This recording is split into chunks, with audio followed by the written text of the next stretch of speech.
Diputado, ya expusimos digamos, qué debemos entender por sindicado o imputado, las diferentes denominaciones dentro de la doctrina, asimismo derechos que tiene y obligaciones.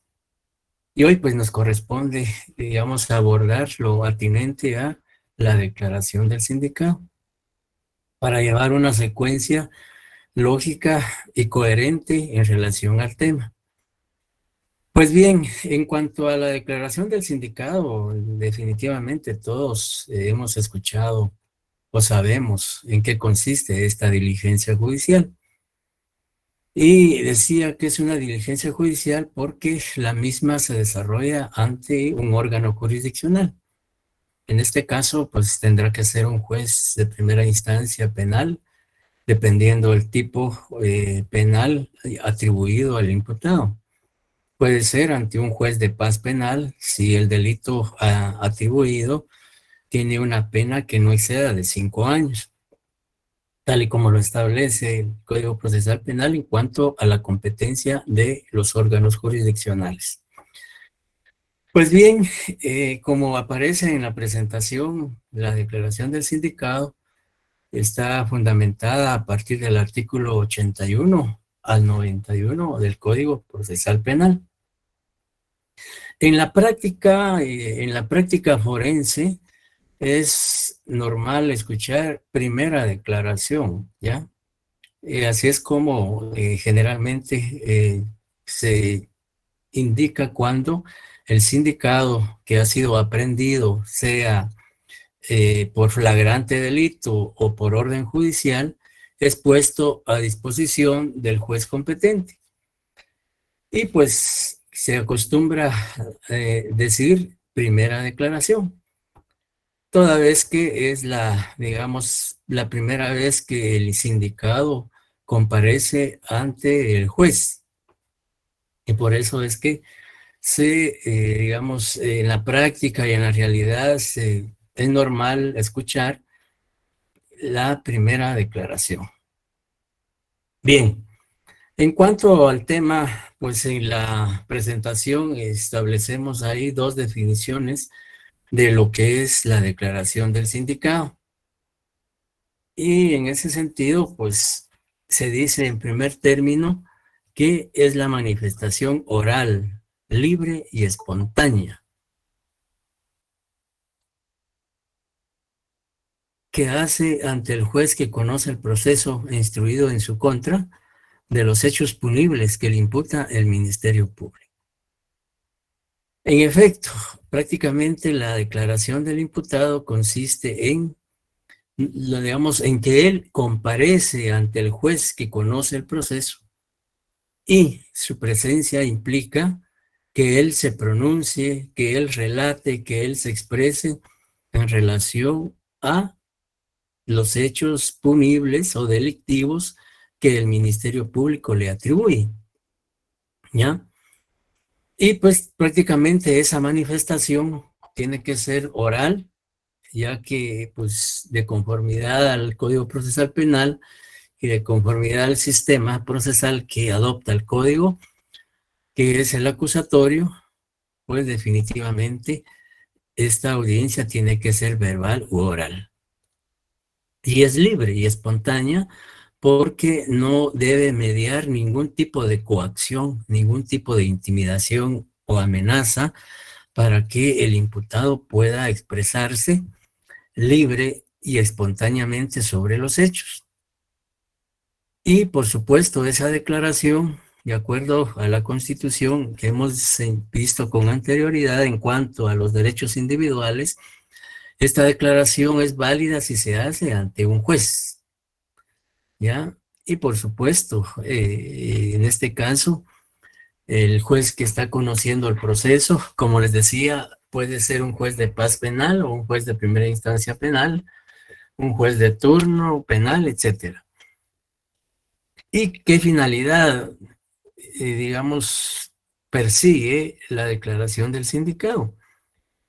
Pues sencillamente que él pueda, digamos, ejercer su derecho de defensa material y técnica en cuanto a los hechos que les han sido endilgados por el ente acusador o el ente investigador, ya que es imperativo que él tenga conocimiento de los hechos por los cuales está siendo sindicado. Y sobre esos hechos él tendrá que ejercer su derecho de defensa. Entonces, la declaración, pues precisamente es esa diligencia que se desarrolla dentro del proceso penal. Y también en la definición se dice que, en la segunda, se dice que es una diligencia judicial. Y como yo indiqué al inicio, es una diligencia judicial porque se realiza, se desarrolla ante un órgano jurisdiccional, que de conformidad al artículo 203 constitucional, ya señalamos que los tribunales de justicia son los únicos que pueden juzgar y ejecutar lo juzgado. En ese sentido, entonces, es una diligencia judicial mediante la cual el imputado se pronuncia respecto a los hechos delictivos que le atribuye el Ministerio Público. Sabemos también que ya de acuerdo a la Constitución, como derecho, digamos, derechos individuales y de acuerdo al Código Procesal, cuando se refiere a las garantías procesales, se dice que el procesado pues no está obligado a declarar o a pronunciarse sobre los hechos, sino él tiene la libertad y tiene el derecho de decidir si se pronuncia sobre los hechos punibles que el Ministerio Público le está atribuyendo o sencillamente se abstiene de declarar, toda vez que el artículo 15 del Código Procesal Penal señala que no tiene, el imputado tiene derecho a no declarar si él desea hacer uso de esa garantía y de ese derecho constitucional y procesal. De manera que, digamos, en la práctica y en la realidad, generalmente, en la mayoría de procesos, el sindicado no declara. Y eso no implica ninguna, digamos, ningún problema que perjudique su situación jurídica, porque es un derecho que tiene y que está tutelado en la Constitución y en el Código Procesal Penal, que garantiza que el imputado decida si declara o no declara. Les decía que en la mayoría de procesos, en la realidad, el procesado no declara, por muchas razones. Una puede ser por estrategia del defensor, porque si el procesado declara, pues vamos a verlo en un momentito, es sometido a un interrogatorio por parte del Ministerio Público o del fiscal y del defensor. Y por supuesto, si existiese querellante y abogado de querellante, pues también puede ser interrogado por digamos, por estos sujetos procesales. Entonces, muchas veces no declaran por esa razón. Y por otra razón puede ser también que, digamos, al momento de que él preste su declaración, pueda asumir una actitud que en un momento dado pudiera perjudicar su derecho de defensa. Entonces, también, como les decía, por estrategia del abogado defensor, que recomienda al sindicado abstenerse de declarar. Bien, entonces, con estos elementos que, digamos, están plasmados en las dos definiciones que aparecen en la presentación, pues tenemos ya prácticamente el conocimiento elemental de qué debe entenderse como declaración del sindicado. Y por supuesto, pues ya también sabemos que de acuerdo a la Constitución, pues el plazo que la ley establece para que el imputado pueda declarar es de 24 horas. Bien, en ese sentido, entonces, hemos señalado digamos que es una diligencia judicial. Y básicamente en el artículo 81 del Código Procesal Penal encontramos el desarrollo de esa diligencia, ¿ya? El desarrollo prácticamente a partir del artículo 81 en adelante ya se da el procedimiento o el desarrollo de esa primera declaración. Es decir, qué formalidades deben cumplirse, deben observarse al momento de que se genere esta audiencia. En primer término, hablamos del artículo 85. ¿Y por qué es que con antelación abordamos lo relativo a lo que establece el artículo 85 y posteriormente el artículo 81 y los demás? Sencillamente porque en el artículo 85 existe una prohibición expresa de que el imputado o procesado no puede ser protestado, ¿ya? Sino que sencillamente es amonestado para que en el curso de la diligencia de declaración él se conduzca con la verdad. Sencillamente es una manifestación que el juez le hace o le advierte que se conduzca con la verdad en la diligencia de primera o de las demás declaraciones que pueda realizar. A diferencia de los testigos, de los peritos o víctima que son protestados e incluso si se les advierte que si incurren en falsedades o mienten en sus declaraciones, pueden ser procesados por el delito de falso testimonio. Y existe una fórmula en la cual, una fórmula que el Código Procesal Penal establece en cuanto a la protesta a testigos, peritos, técnicos, víctimas, etcétera, etcétera. Lo que no ocurre con el sindicado, pues hay una prohibición expresa en el artículo 85. Si pudiera alguien darle lectura al artículo 85 para tener una mejor idea de este aspecto.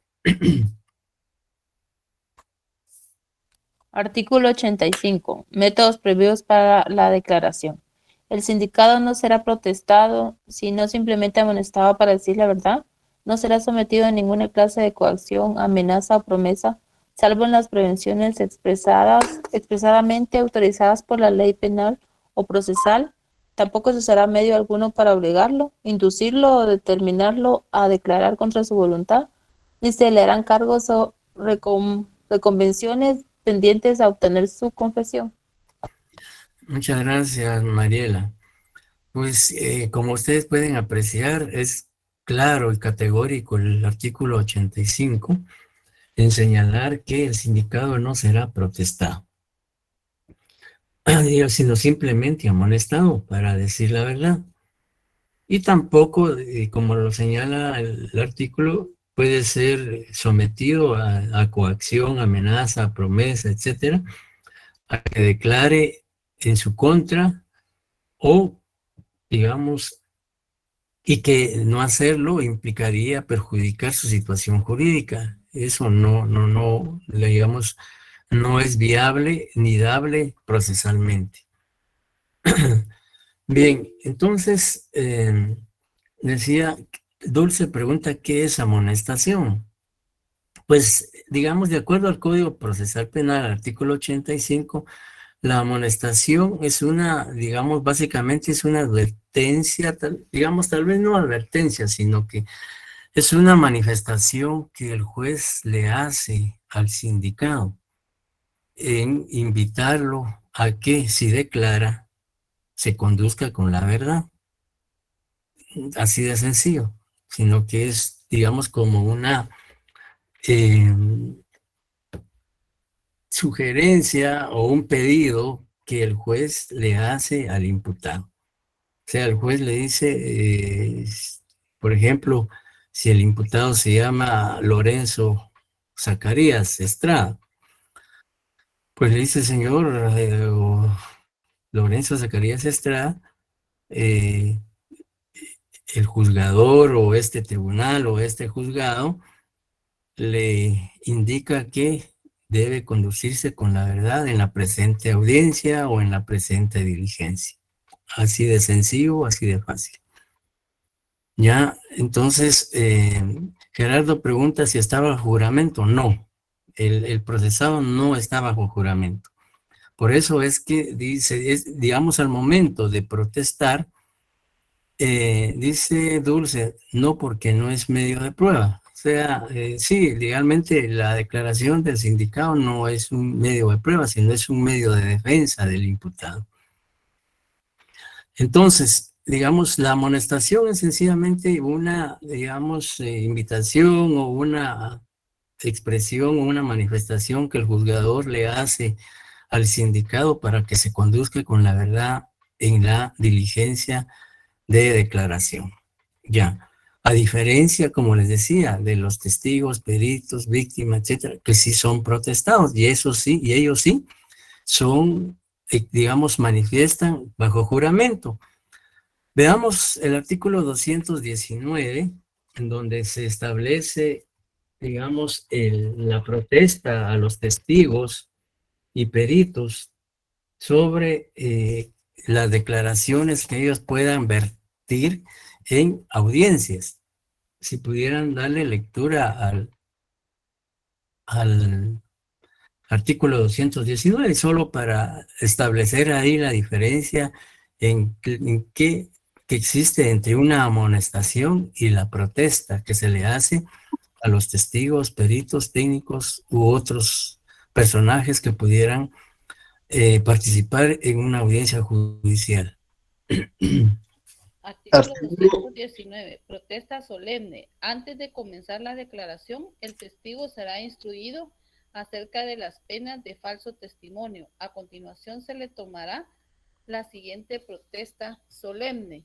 ¿Promete usted como testigo decir la verdad ante su conciencia y ante el pueblo de la República de Guatemala? Para tomarle declaración, el testigo deberá responder: sí, prometo decir la verdad. El testigo podrá reforzar su aserción apelando a Dios o a sus creencias religiosas. Gracias. Pues ahí, como pueden apreciar ustedes en cuanto a testigos, si la ley sí les hace la advertencia de que si mienten en su declaración, faltan a la verdad y se determina falsedad en su deposición, pues pueden ser sometidos a proceso penal por falso testimonio. Lo que no ocurre con el procesado, sino el procesado sencillamente se le indica, se le manifiesta que debe conducirse con la verdad.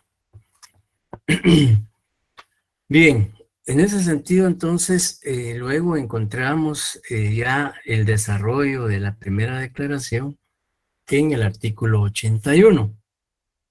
Y en el artículo 81 se habla de advertencias preliminares. Y básicamente en el artículo 81 lo que consiste en que al iniciarse la audiencia de declaración, el juez debe explicarle con un lenguaje sencillo, comprensible y accesible al sindicado en qué consiste, digamos, la diligencia que se va a desarrollar de declaración. Digamos, asimismo le debe hacer saber los derechos que le asisten al sindicado y que puede ejercer en esa diligencia o en esa audiencia. Y también debe decirle que, aparte de requerirle información sobre sus datos personales, nombres, digamos, profesión, oficio, nacionalidad, residencia, etcétera, etcétera. Y también, digamos, debe de advertirle que tiene derecho de consultar con su abogado defensor las dudas que pudiera tener en relación a la audiencia que se va a desarrollar.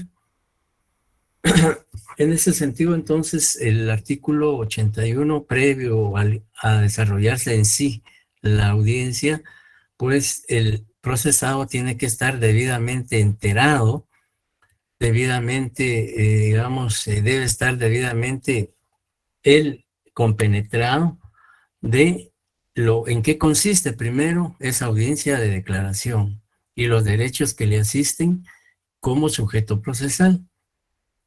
Y por supuesto, él tendrá que estar asistido de un abogado defensor de su confianza si tiene los medios económicos para contratar a un profesional del derecho en forma privada, y si no, pues el Instituto de Defensa Público Penal le proporcionará un abogado defensor, ya que no puede existir o no puede desarrollarse la audiencia de declaración si no el procesado no cuenta con un abogado defensor. Entonces, prácticamente en el artículo 81, pues el legislador plasmó, digamos, como señala el epígrafe del artículo, a las advertencias iniciales o preliminares que el juez hace del conocimiento al procesado. Y es importante esta advertencia porque ello permite que el sindicado, sí, con anterioridad, no ha tenido un pleno conocimiento o amplio de los hechos imputados, pues en esa audiencia, previo a que él decida si declara o no, debe ser debidamente notificado o debe de enterársele, digamos, como les decía, el objeto de la diligencia, los hechos que el Ministerio Público le imputan, los derechos que él tiene y que debe hacer valer en esa audiencia, etcétera, etcétera. Una vez superada esta fase, pues ya viene el desarrollo de la audiencia que establece el artículo 82. Entonces, veamos lo que dice el artículo 82, digamos, prácticamente, digamos, tratando de ir por fases o etapas. De acuerdo al artículo 82, dice, la audiencia se desarrollará de conformidad con lo siguiente. El artículo 82 establece, digamos, por decirlo así, el procedimiento o los pasos a seguir durante el desarrollo de esa audiencia de declaración. Y en primer lugar, dice el numeral 1 del artículo 82, el juez concederá la palabra al fiscal para que intime los hechos al sindicado, con todas las circunstancias de tiempo, modo y lugar, su calificación jurídica provisional, disposiciones legales aplicables y descripción de los elementos de convicción existentes. Estando ya presentes en la sala de audiencias y desarrollándose ya la audiencia de declaración y habiéndose advertido al imputado, ya en el desarrollo en sí de la audiencia, quien tiene la primera intervención es el Ministerio Público a través del fiscal, agente fiscal o auxiliar fiscal que está a cargo de la investigación. ¿Y cuál va a ser la función del Ministerio Público en ese momento? Pues sencillamente es la intimación de los hechos. ¿Qué sería la intimación de los hechos según la apreciación que ustedes tienen?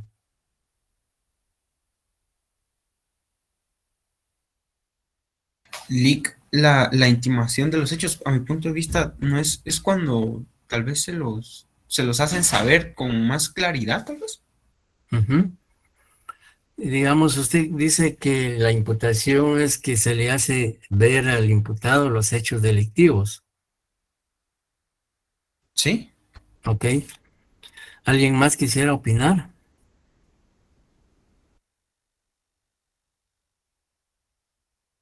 Dulce dice que le indican el delito o falta que hizo el sindicado. En efecto, que cometió, ¿verdad?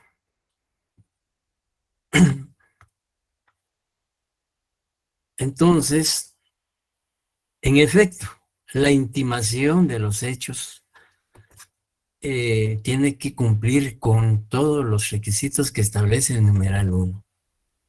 Dice, repitiendo,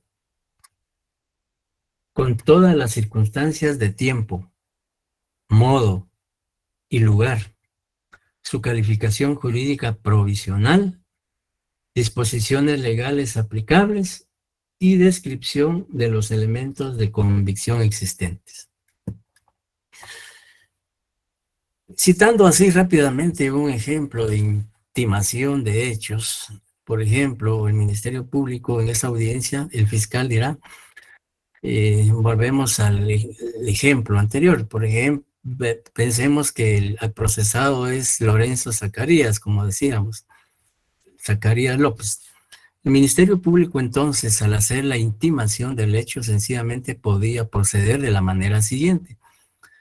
El Ministerio Público en ejercicio de la acción penal que de conformidad con el artículo 251 de la Constitución Política de la República de Guatemala le imputa el siguiente hecho delictivo, que usted, Zacarías, nombre, usted Zacarías López Estrada, el día 5 de enero del año 2022, aproximadamente a las 20 horas con 30 minutos, en la 18 calle, Quinta Avenida de la zona 1 de la ciudad de Guatemala, luego de intimidar con un arma de fuego tipo pistola, marca Beretta, calibre 35, 45, etcétera, despojó al señor Julián Estrada Polanco de un teléfono móvil color negro de marca Nokia con número 23, 25, 8, 26,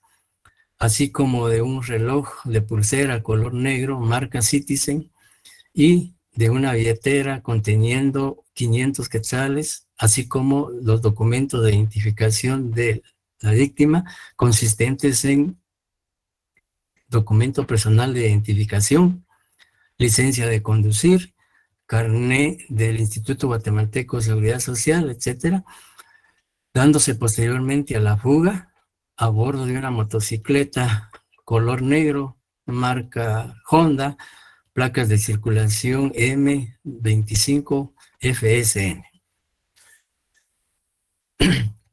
encuadrándose su conducta delictiva en el delito de robo agravado, contenido en el artículo 252 del Código Penal.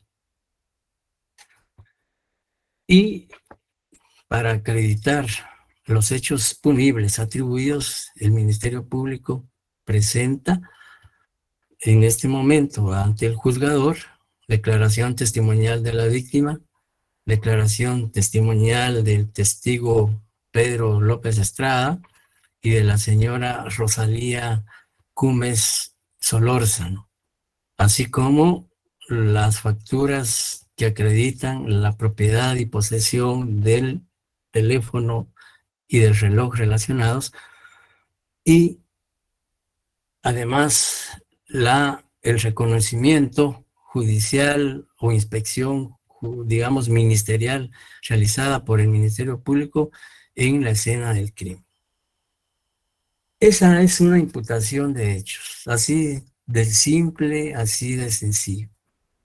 La imputación básicamente es, como decían los que intervinieron, es señalar, es indicarle al imputado los hechos que el Ministerio Público le atribuye.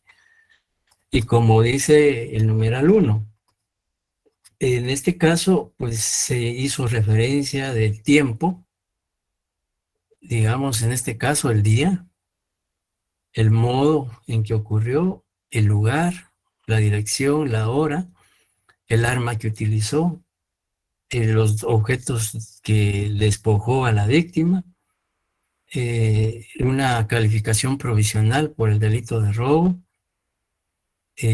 regulado en el artículo 252 del Código Procesal Penal, del Código Penal, y así como describir los medios de investigación con que cuenta el Ministerio Público que respaldan la imputación de los hechos. Estamos entonces en eso. ¿Qué es la imputación?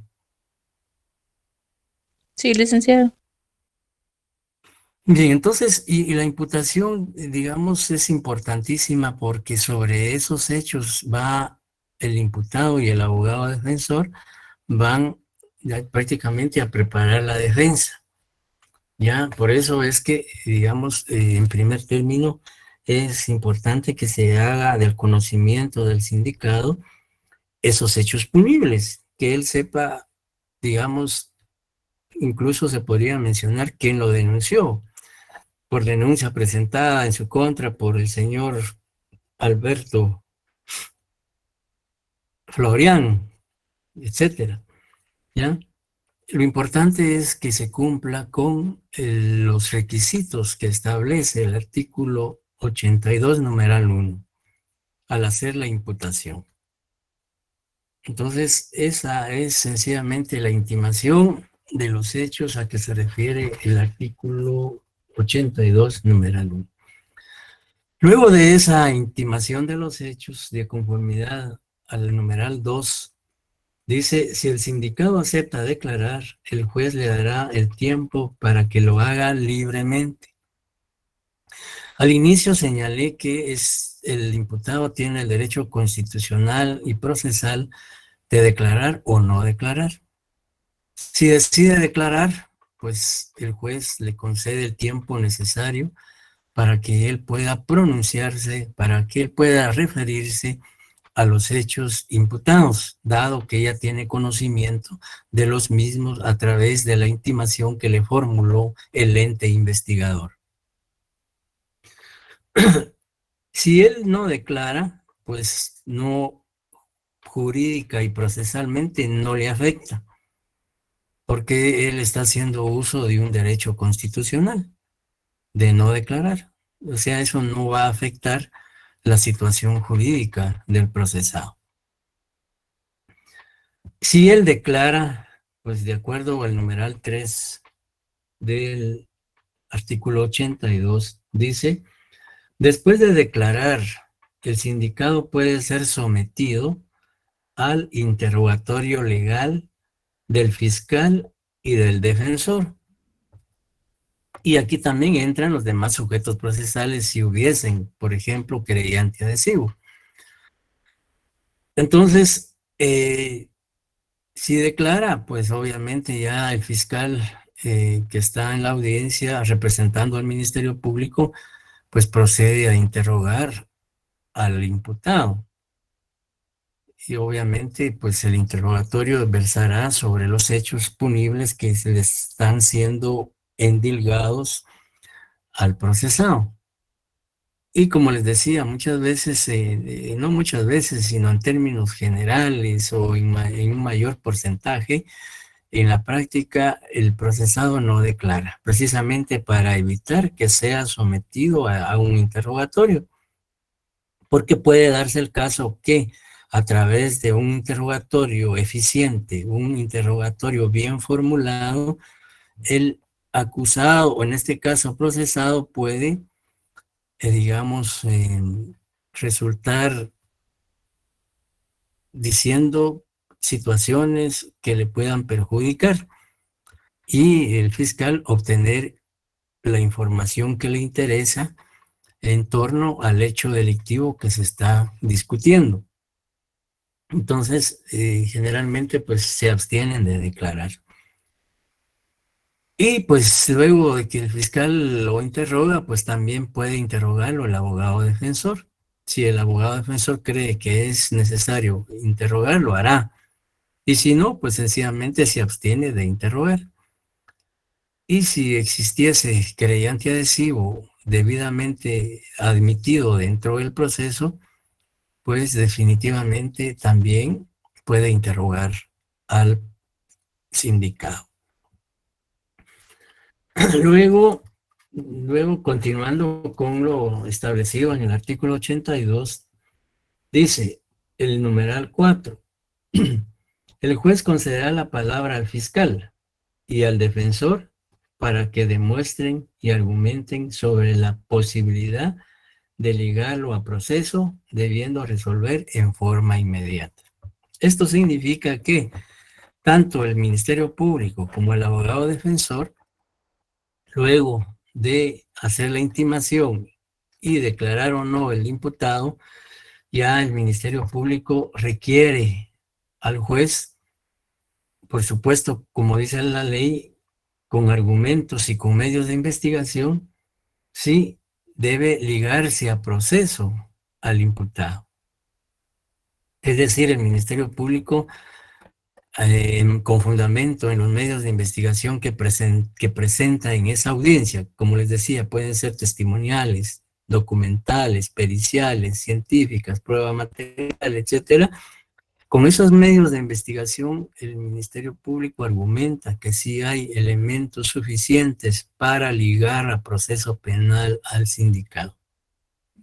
¿Ya? Entonces, ese es el paso siguiente. Y por supuesto, el abogado defensor, si la posición del fiscal es precisamente pedir o solicitar al juez que ligue a proceso al imputado porque hay elementos suficientes para ello, pues en eso girará su argumentación. Por el lado de la defensa, pues si la defensa cree que los medios de investigación que presenta el Ministerio Público en esa audiencia no son suficientes, no determinan con claridad y precisión una posible intervención o participación del sindicado en el delito atribuido, pues tendrá que cuestionar esos medios de investigación y requerirle al juez que no ligue a proceso al sindicado.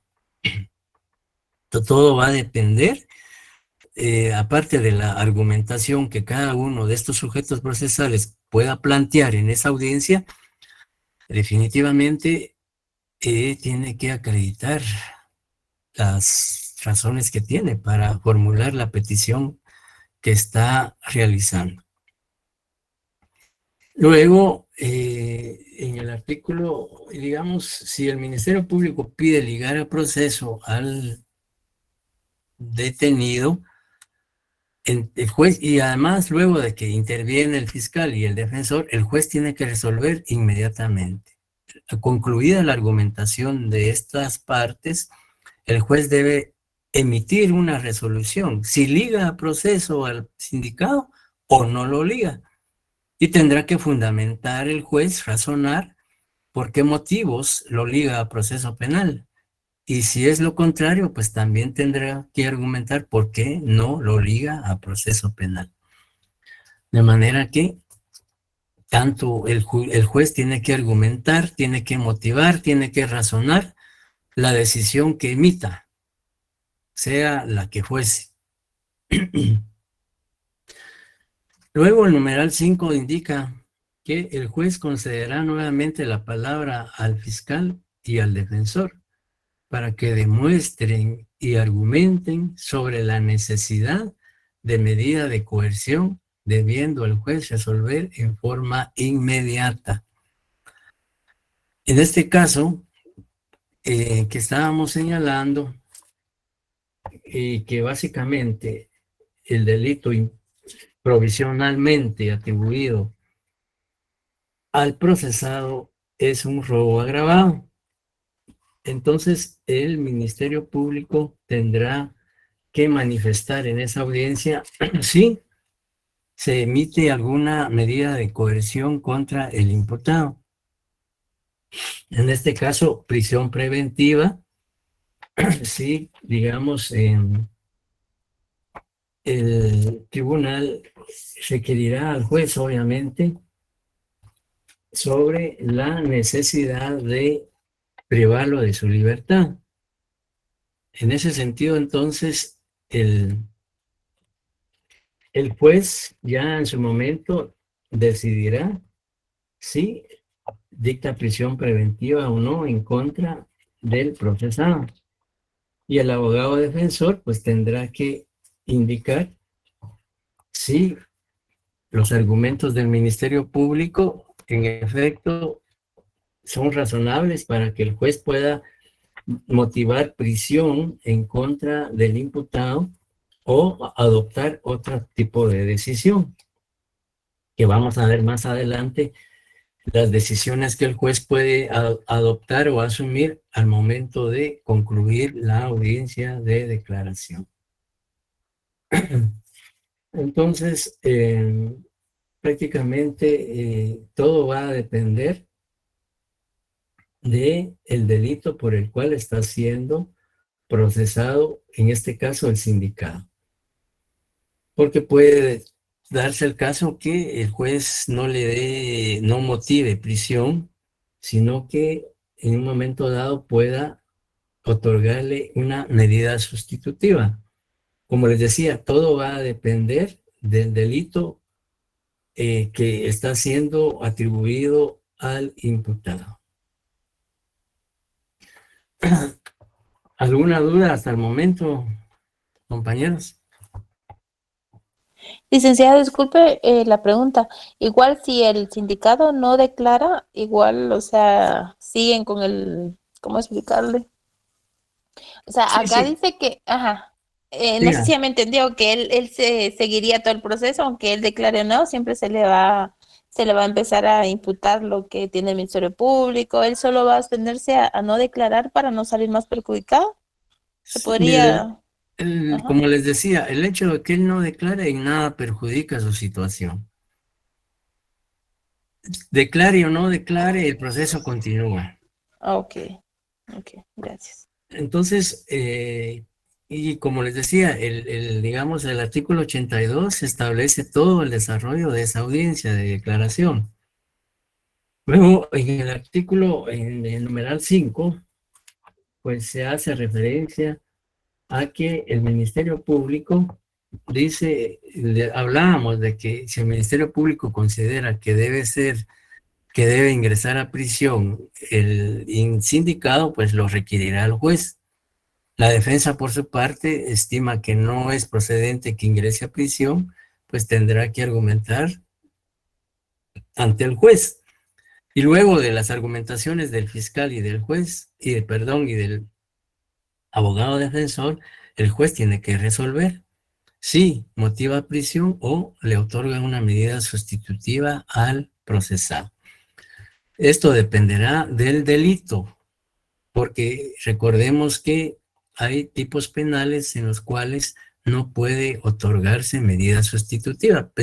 Imaginémonos que en este caso no fuese un delito de robo agravado, sino un asesinato, y si hay elementos que incriminen y relacionen o determinen una posible intervención del sindicado en el asesinato, pues el juez ordenará su prisión, porque es un delito que no permite medida sustitutiva. Si es un delito, por ejemplo, si es por el delito que estamos hablando, robo agravado, pues el artículo 264 del Código Procesal Penal no prohíbe que se otorgue medida sustitutiva por robo agravado. Eso ya dependerá de la decisión del juez y de los elementos que él tenga para tomar una decisión. Luego el numeral 6 dice, el fiscal y el defensor se pronunciarán sobre el plazo razonable para la investigación. El juez deberá fijar día para la presentación del acto conclusivo, día y hora para la audiencia intermedia, la cual deberá llevarse a cabo en un plazo no menor de 10 días ni mayor de 15, a partir de la fecha fijada para el acto conclusivo. Una vez presentado el acto conclusivo, se entregará copia del mismo a las partes que lo soliciten y se dejará a disposición del juez las actuaciones y medios de investigación para que pueda examinarlos hasta la fecha fijada para la audiencia. Luego, por ejemplo, ya el numeral 6 lo que establece es que el Ministerio Público en esa audiencia le requiere al juez un plazo para concluir su investigación, que puede ser máximo 3 meses, dependiendo, esto va a depender, si el juez, por ejemplo, dictó prisión preventiva, el plazo será de máximo de 3 meses. Si otorgó medida sustitutiva, plazo máximo de 6 meses. Entonces, en esta audiencia, dependiendo de la decisión que adoptó el juez, el Ministerio Público requiere un plazo para concluir su investigación. Entonces, y el juez ya decide si el plazo que pidió el Ministerio Público está de conformidad a la investigación que está realizando y al tipo penal, pues él dirá, por ejemplo, el Ministerio Público si en este caso quedó grabado y el juez tomó la decisión de otorgar una medida sustitutiva al sindicado, pues el Ministerio Público puede pedir, pensemos, 4 meses, 5 meses o 6 meses, el máximo, para concluir su investigación. Y ya el juez decidirá si le concede esos 6 meses que pide o pudiese ser que el juez decida que solo le concede 3 meses, o 2, o 1, etcétera. Eso ya dependerá del juez. Y en esa audiencia también se señala, el juez señala, digamos, en qué fecha el Ministerio Público debe presentar el acto conclusivo.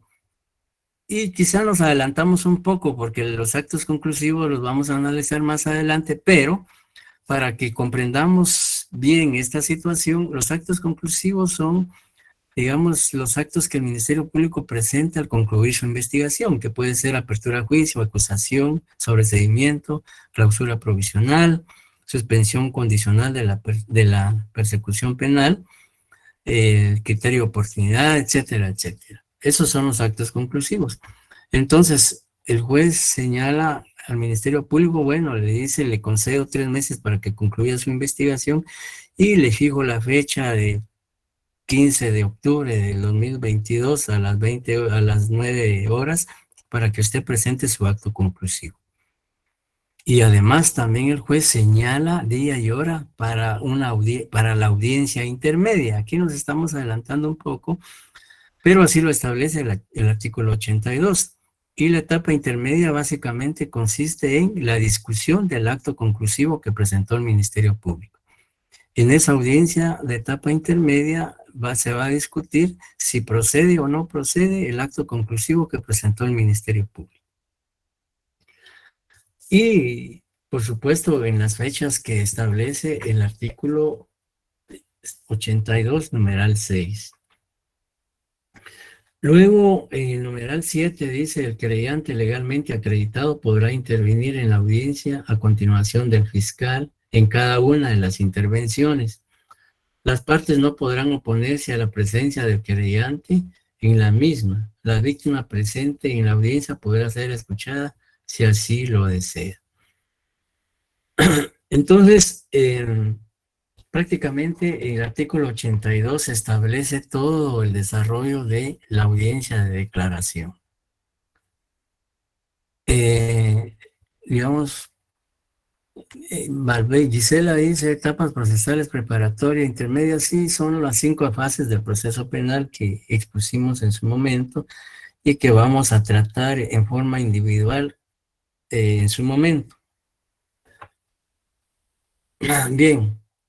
Luego, en el artículo 85 ya lo analizamos. En el artículo 86 se habla del interrogatorio. Si alguien pudiera dar lectura al artículo 86, por favor. Artículo 86. Interrogatorio. Las preguntas serán claras y precisas. No están permitidas las preguntas capciosas o sugestivas y las respuestas no serán instadas perentoriamente. Perentoriamente. Sí, perentoriamente. Sí, digamos, obviamente al interrogar el Ministerio Público, el abogado defensor o el creyente, el sindicado, pues las preguntas tienen que ser bien claras a efectos de que él entienda y comprenda y pueda responder de manera adecuada. ¿Y por qué hay prohibición? ¿Por qué hay prohibición en la ley de que no se admiten, el juez no debe permitir o admitir que se, digamos, dirijan al sindicado preguntas capciosas o sugestivas? ¿Ya? Digamos, capciosas que confundan o que pretendan, digamos, poner en este caso, al sindicado a un interrogatorio inadecuado o técnicamente que pudiera, más que todo, en este caso a través de interrogatorio, tratar de perjudicar al sindicado. Por supuesto, él va a estar acompañado de su abogado defensor y su abogado defensor en un momento dado no permitirá que también, aparte de que el juez no debe permitir, pero imaginémonos que el juez, por decirlo así, se le pase y no se percate que la pregunta es capciosa o sugestiva, entonces el abogado defensor inmediatamente debe protestar esa pregunta, debe objetar esa pregunta. Y la objeción es prácticamente no permitir que el sindicado conteste la pregunta porque la misma es capciosa o es sugestiva o es impertinente o es ambigua, etcétera, etcétera. Por eso es que la ley en el artículo 86 no permite ese tipo de interrogatorio, de preguntas. Luego, en el artículo 87 se habla de la oportunidad y autoridad competente. Si alguien pudiera darle lectura al 87. Yo, licenciado, ¿Perdón? voy a leer el artículo 87. Por favor, Gisela. Oportunidad y autoridad competente. Si el sindicato hubiera sido aprehendido, se le dará aviso inmediatamente al juez de primera instancia o al juez de paz, en su caso, para que declare en su presencia dentro de un plazo de 24 horas a contar desde su aprehensión. El juez proveerá los medios necesarios para que en la diligencia pueda estar presente un defensor. Y durante el procedimiento intermedio, si lo pidiera el imputado, la declaración será recibida por el juez de primera instancia. Durante el debate, la declaración se recibirá en la oportunidad y en la forma prevista por este código. El imputado podrá declarar cuantas veces quiera, siempre que su declaración sea pertinente y no aparezca solo como un procedimiento dilatorio o perturbador. Durante el procedimiento preparatorio, el sindicado podrá informar espontáneamente al Ministerio Público acerca del hecho delictivo que se le atribuye, pero deberá ser asistido por abogado de elección o por un defensor público. Muchas gracias. Básicamente el artículo 87 se refiere a ante qué autoridad el imputado debe prestar su declaración y el plazo, que ya sabemos que es de 24 horas. Sin embargo, también el artículo 87 señala que el imputado puede declarar cuantas veces se estime necesario, siempre y cuando esa declaración no pretenda demorar el proceso penal, obstaculizar su desarrollo y que sencillamente sea una táctica dilatoria por alguna circunstancia. Eso también el juez lo debe apreciar, el juez lo debe advertir, y si él considera que el imputado está queriendo, digamos, dilatar el desarrollo del proceso, pues el juez tendrá que tomar en cuenta esa situación. Luego, en otros artículos encontramos lo relativo a las facultades policiales, según el artículo 88. Y en el artículo 88, concretamente, la ley regula qué facultades tiene la Policía Nacional durante el proceso penal o el momento de aprehensión del imputado. El artículo 88 dice, la policía solo podrá dirigir al imputado preguntas para constatar su identidad, con las advertencias y condiciones establecidas en los artículos anteriores. Deberá asimismo instruirlo acerca de que podrá informar al Ministerio Público o declarar ante el juez según el caso. ¿Recuerdan ustedes que la Constitución de la República establece que en el artículo 9, en relación a el plazo del interrogatorio, y también se establece que ninguna otra autoridad puede interrogar al detenido sobre los hechos imputados, de manera que solo el juez está autorizado para interrogarlo sobre los hechos. Y claramente el artículo 88 indica y especifica que es lo que la policía debe obtener del imputado. Solo le puede formular o interrogar en relación a sus datos personales. Porque dice el 88, la policía solo podrá dirigir al imputado preguntas para constatar su identidad, es decir, nombres, profesión, oficio, nacionalidad, etcétera, etcétera. No así sobre el hecho delictivo, pues el último párrafo del artículo 9 dice el interrogatorio extrajudicial carece de valor probatorio. El artículo 9 de la Constitución, que en su último párrafo señala que el interrogatorio extrajudicial no tiene ningún valor jurídico. Entonces, claro, y es importante esto para evitar que la policía, en el uso de las facultades que tiene, pues pueda abusar en relación a querer interrogar al imputado sobre el hecho delictivo, lo cual está expresamente prohibido al tenor de lo establecido en el artículo al cual se le dio lectura. Y también el artículo 89 se complementa con el artículo 87 cuando habla sobre varias declaraciones. Y el artículo 89 dice, cuando hubiere varios indicados, se recibirán las declaraciones, evitando que se comuniquen entre sí antes de la recepción de todas ellas. Imaginémonos que en un proceso penal hay 5 detenidos, 5 imputados, pues al momento de declarar se hace en forma independiente, en forma separada. Y cuando declara, por ejemplo, el sindicado A, los demás imputados no deben estar presentes en esa audiencia para no escuchar la versión del imputado si es que decide declarar. Ellos son llamados, digamos, posteriormente, uno en pos de otro para que declaren o no declaren.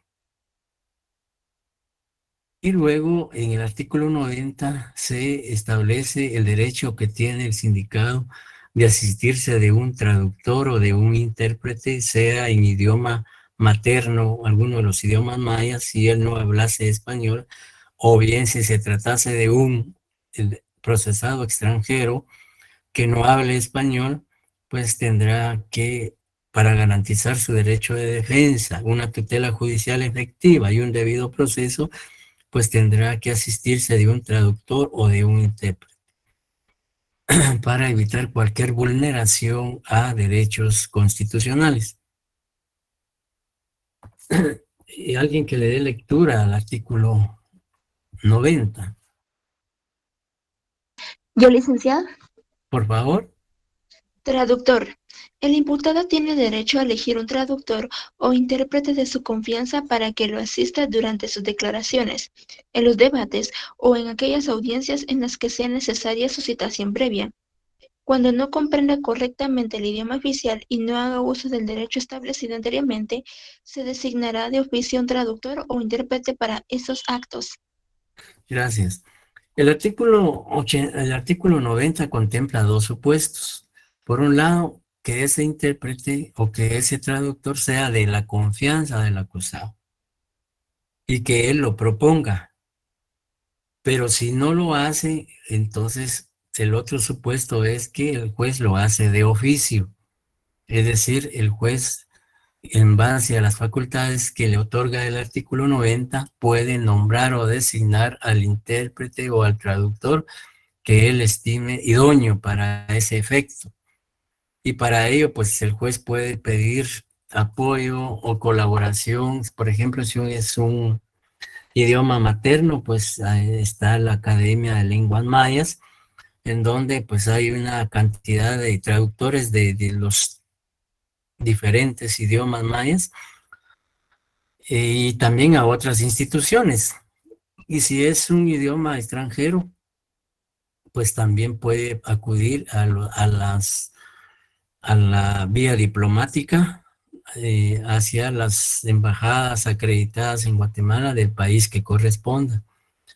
O bien a otra institución, por ejemplo, si es inglés, pues puede ser el IGA, puede ser otra institución en el cual existan traductores o intérpretes de ese idioma. Si es francés, pues puede ser la Alianza Francesa, si es italiano, pues a la Embajada de Italia, etcétera, etcétera, etcétera. Lo importante es que se le garantice al imputado el ejercicio material y técnico de su derecho de defensa. Y finalmente, el artículo 91 habla sobre la valoración. Y dice el artículo 91, la inobservancia de los preceptos contenidos en esta sección impedirá utilizar la declaración para fundar cualquier decisión en contra del imputado. Se exceptúan pequeñas inobservancias formales que podrán ser corregidas durante el acto o con posterioridad. Quien deba valorar el acto apreciará la calidad de esas inobservancias. Entonces, prácticamente lo que el artículo 91 se refiere es a la que en la diligencia de primera declaración o en esa audiencia pueda darse la inobservancia de algunas formalidades o de algunos preceptos normativos, ¿ya? Y que, pues, para garantizar que esa audiencia o esa diligencia reúna las formalidades y los requisitos que la ley exige, pues, en caso haya habido alguna omisión, pues, se indicará, se señalará para que pueda ser subsanada o pueda ser corregida. Bien, digamos, esto es en cuanto a la primera declaración del sindicado. Ya como pudimos establecer del tema, pues ya establecimos lo que es el imputado, sus denominaciones, sus derechos, obligaciones, la audiencia, que es la primera declaración, el desarrollo de la audiencia, etcétera, etcétera. En ese sentido, entonces, no sé si tendrán alguna duda en relación a lo que hemos expuesto esta noche. No, Lick. Cindy, sí, Cindy, dígame.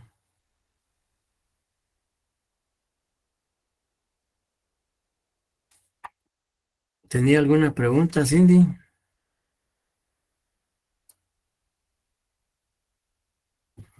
No, muy bien. Entonces, si no hay ninguna pregunta y prácticamente en relación al tema, estamos entonces concluyendo, pues no concluyendo, sino que avanzamos con lo siguiente. Les decía que después de concluida la intervención de todas las partes en esta audiencia de primera declaración, el juez tiene que resolver la situación jurídica del imputado. Y él tiene 4 opciones, 4 decisiones que adoptar o asumir para resolver la situación jurídica del imputado. Y así rápidamente solo las vamos a mencionar y los artículos que las regulan, porque cuando veamos las medidas de coerción vamos a analizar qué es una falta de mérito, qué es autoprocesamiento, qué es prisión preventiva y qué son medidas sustitutivas, pero haciendo referencia así rápidamente de ellas, pues el artículo 272 regula la falta de mérito. ¿Y en qué consiste la falta de mérito? Imaginémonos que en esta audiencia de primera declaración el Ministerio Público con los medios de investigación que presentó en esa audiencia no acreditó, esos medios de investigación no vinculan, no relacionan al imputado con el hecho punible endilgado. Entonces el juez, al momento de decidir, puede otorgarle falta de mérito, es decir, ordenar su libertad. ¿Por qué? Porque los medios de investigación presentados por el ente investigador no fueron convincentes o suficientes para creer o presumir que el imputado participó en el delito. Entonces el juez le otorga falta de mérito, ordena su libertad. Sin embargo, la falta de mérito no concluye el proceso, sino que en ese momento no habían medios de investigación suficientes para ligar a proceso penal al sindicado. De manera que el Ministerio Público debe continuar con la investigación y seguir recolectando medios de investigación, y si posteriormente cuenta con medios de investigación que en efecto acrediten la participación del imputado en el hecho delictivo, pues puede nuevamente pedir la aprehensión y desarrollarse otra audiencia, y si en esa audiencia el Ministerio Público prueba o acredita la relación del imputado con el hecho delictivo, pues ya el juez ya podrá asumir otra decisión, como las que vamos a ver ahorita. Por ejemplo, el auto de procesamiento. El auto de procesamiento es una decisión judicial y lo regula el artículo 320 y el 322. Y el auto de procesamiento, decía, es una resolución judicial mediante la cual el juez liga a proceso al imputado. Formalmente lo liga a proceso. ¿Por qué? Porque los medios de investigación que presentó el ministro, ahora pensemos lo contrario, que los medios de investigación presentados por el Ministerio Público en esa audiencia sí acreditan, sí demuestran vinculación del imputado con el hecho delictivo, que sí hay indicios racionales de que participó en la comisión del mismo. Entonces el juez decide ligarlo a proceso mediante el auto de procesamiento, es decir, formalmente lo liga a proceso. ¿Ya? Luego, como decía o establecía el artículo 82, aparte de ligar a proceso al imputado, si el delito atribuido es, decíamos, asesinato, entonces el juez dicta prisión preventiva, ordena el ingreso del imputado a un centro de detención. ¿Por qué? Porque es un delito de asesinato. Y de acuerdo al artículo 264 del Código Procesal Penal, que habla de las medidas sustitutivas, el delito de asesinato no goza de medida sustitutiva. Entonces el juez dicta prisión preventiva en contra del imputado y ordena su ingreso a un centro de detención provisional. Si es en la ciudad de Guatemala, pues puede ser, dependiendo, el centro preventivo para hombres de la zona 18, puede ser Mariscal Zavala, pero no puede ser ni Pagoncito ni Pavón, porque esos son centros de cumplimiento de penas.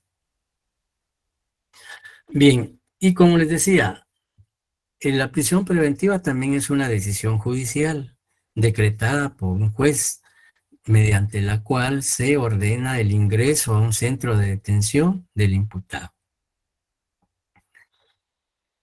Pensamos en el delito de asesinato, pero sí, volvemos al ejemplo, en el caso planteado que era un robo agravado, pues el juez tiene la alternativa de aplicar medida sustitutiva. Es decir, las medidas sustitutivas, por eso se llaman medidas sustitutivas, porque sustituyen la prisión preventiva. Es decir, que en el caso del robo agravado, el juez, porque el robo agravado no hay prohibición para otorgar medida sustitutiva, entonces el juez, tomando en consideración que la libertad es la regla general y la prisión es la excepción, entonces considera que no debe ingresar a prisión el imputado, sino le otorga una medida sustitutiva de las que regula el artículo 264 del Código Procesal Penal, que puede ser arresto domiciliario, caución económica, prohibición de salir del país, etcétera, que eso lo vamos a analizar en su momento, pero hoy solo lo estamos mencionando porque son las decisiones que el juez puede asumir luego de concluir la audiencia de primera declaración. ¿Estamos, compañeros, claros? Sí, Bien, no existen dudas ni preguntas, ¿verdad?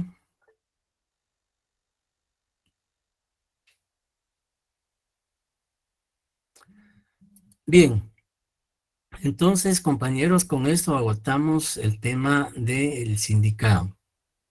Correspondería abordar el tema del abogado defensor y de los sujetos procesales no esenciales. Pero por razones de tiempo, pues obviamente no va a ser posible. Entonces esos temas los dejamos pendientes para después del primer examen parcial. Toda vez que el día martes tienen examen, ¿verdad? sí, listo. Entonces, no vamos a poder dar clases. Y como ya el viernes 2 de septiembre es nuestro examen, pues les decía que vamos a hablar sobre el primer examen parcial. Del contenido. El contenido abarcará desde el punto número 1 hasta el tema de hoy. Es decir, desde lo que es los conceptos, lo que es el derecho procesal penal, hasta el tema del sindicado o imputado, incluyendo los sistemas procesales que ustedes investigaron. Entonces, todos esos temas van a ser incluidos en el primer examen parcial. Ese es el contenido, los puntos a evaluar. La modalidad o la metodología del examen va a ser de dos maneras, una parte teórica y una parte práctica. La parte práctica comprenderá la formulación de casos, así como los que ustedes analizaron en los dos laboratorios. Y esos casos prácticos están relacionados con los distintos temas abordados en clase. Entonces, y el horario es a partir de las 19 horas. Por favor, conectarse a la hora puntual. ¿Por qué? A efecto de que les dé tiempo de contestar con suficiencia el examen. Como planteamos, vamos a plantear 3 casos prácticos. Y como eso de una u otra manera implica análisis, razonamiento, aplicación de ley, etcétera. Entonces, pues, vamos a dar 2 horas para que resuelvan el examen, de 19 a 21 horas. Después de las 21 horas, el propio sistema ya no admite los exámenes. Entonces, por favor, conéctense a la hora señalada y traten de resolver el examen lo más en el tiempo prudencial, a efecto de que no tengan ningún problema de remitirlo dentro del horario establecido. Pueden utilizar su código penal, su código procesal, la Constitución, la Convención Americana y las demás leyes que se relacionen con el curso. Por favor, en los casos prácticos, cuando se dice razone su respuesta, estamos solicitando un razonamiento. Por ejemplo, digamos, en el examen se les formulara una pregunta en el sentido siguiente, de conformidad con el Código Procesal Penal, el imputado está obligado a declarar, por ejemplo. Bueno, si la respuesta es no, tienen que fundamentar por qué no. Y si la respuesta es sí, también fundamentar por qué sí. Pero si solo ponen sí o no, esa respuesta no es válida, porque sí y no, no dicen nada. Entonces, por eso es que se les exige razonamiento, porque nos interesa desarrollar que ustedes razonen y fundamenten su respuesta.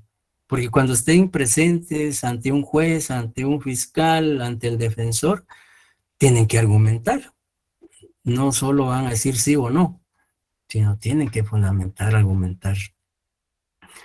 En cuanto a, digamos, si en un caso se les preguntase qué juez es competente para conocer el caso, etcétera, pues la respuesta tiene que ser bien concreta.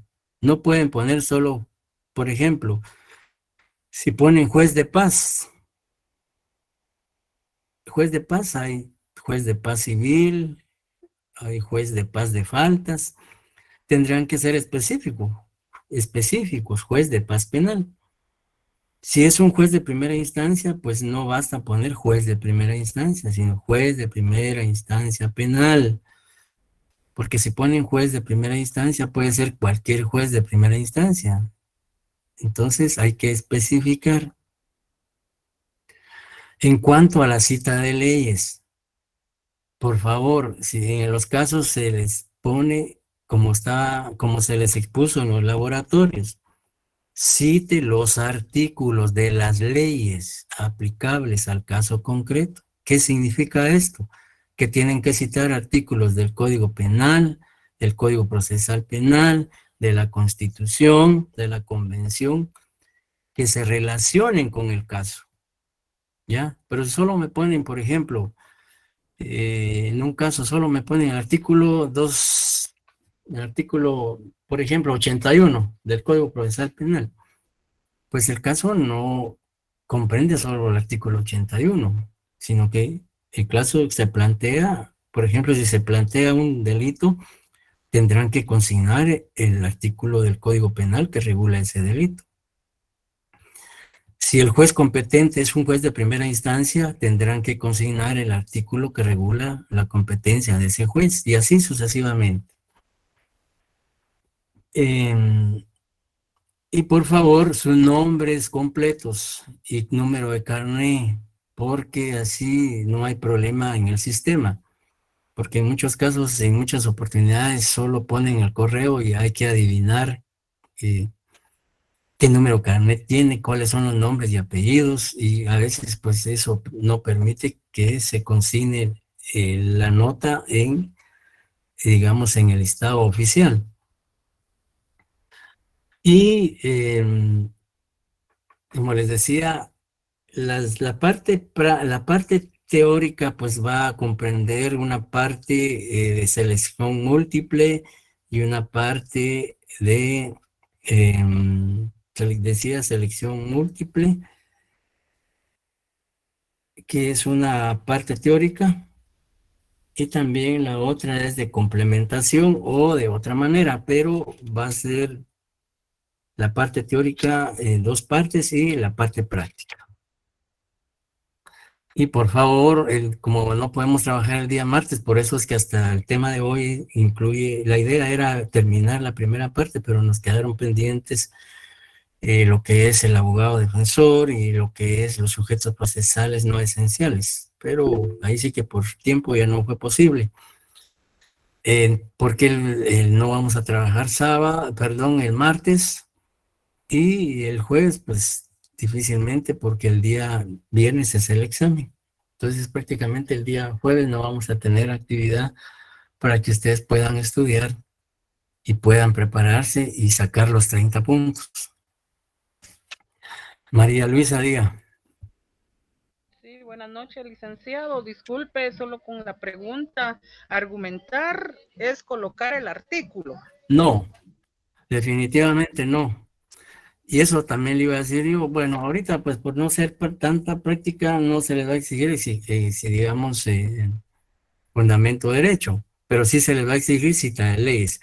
La argumentación es el razonamiento, su criterio, sus ideas, su pensamiento en cuanto a la pregunta que se le está haciendo. Por ejemplo, en los laboratorios se les ponía de que si era, por ejemplo, cuando el juez rechazó la solicitud de reparación digna porque no podía continuarse contra los herederos. Entonces, si usted ponía que no podía continuarse o sí podía continuarse contra los herederos, tenía que argumentar por qué. Y en la cita de ley, citar el artículo que hace referencia a ello. Entonces, el razonamiento es que usted explique. Si usted dice sí a una pregunta, tiene que explicar por qué considera que sí se da, o por qué es procedente, o por qué no es procedente. Por ejemplo, si yo en el examen le planteo un caso y en la siguiente forma: el Ministerio Público en la audiencia de primera declaración del sindicado presentó medios de investigación, documentales, periciales, prueba material que incriminan y relacionan al imputado en la comisión del delito. Luego de concluida la primera audiencia, el juez otorgó falta de mérito. La primera pregunta: ¿es procedente que el juez haya otorgado falta de mérito en el presente caso? Si su respuesta es sí, pues tiene que indicar por qué considera usted que el juez tuvo razón de decretar falta de mérito. Y si considera que no tenía razón el juez, también tiene que indicar por qué el juez no tenía razón. Ese es el razonamiento. Bueno, por eso dice razone su respuesta. Ajá. Yo pensaba que había que anotar el artículo, el número del artículo. En la cita de leyes, por eso hay un apartado de cita de leyes. Ahí consigna usted los artículos aplicables al caso concreto. Muy bien, licenciado. Sí, aquí dice la cita de los artículos. No le escucho. Sí, que aquí aparece esa pregunta. Sí, exacto. Licenciado, muchas gracias. Y también, por favor, cuando citen los artículos, especifiquen de qué ley, porque si se ponen solo artículo 25, pero no dicen de qué ley, pues tampoco es válido, porque el 25 tiene el Código Penal, el Código Laboral, el Código Civil, el Procesal Civil, etcétera, etcétera. Sí, pues está en todos los códigos el Sí, número. Claudia pregunta qué plataforma usaremos. Bueno, yo creo que es la misma que estamos utilizando para el curso, para las clases. Muy bien, este mismo link que tenemos donde nos Ajá, conectamos. ajá. Muy bien, licenciado, muchas gracias. El que aparece en el calendario de exámenes. El Classroom. Ajá, Classroom. Sí, Alexander, Licenciado, en cuanto a la ponderación, 30 ¿cuánto? puntos. No, pero digamos la parte La práctica. la parte práctica 15 y la parte teórica 15. Ya, gracias, Alec. Bien, compañeros, si no hay más dudas, primero Dios, entonces nos saludamos el día viernes, el día del examen. Disculpe, licenciado, ¿va a ser a cámara abierta? No. No, porque el sistema no permite. Imagínense que estemos los 200 y fracción. No se puede. Muy bien, muchas gracias. Digamos, Licenciado, disculpe.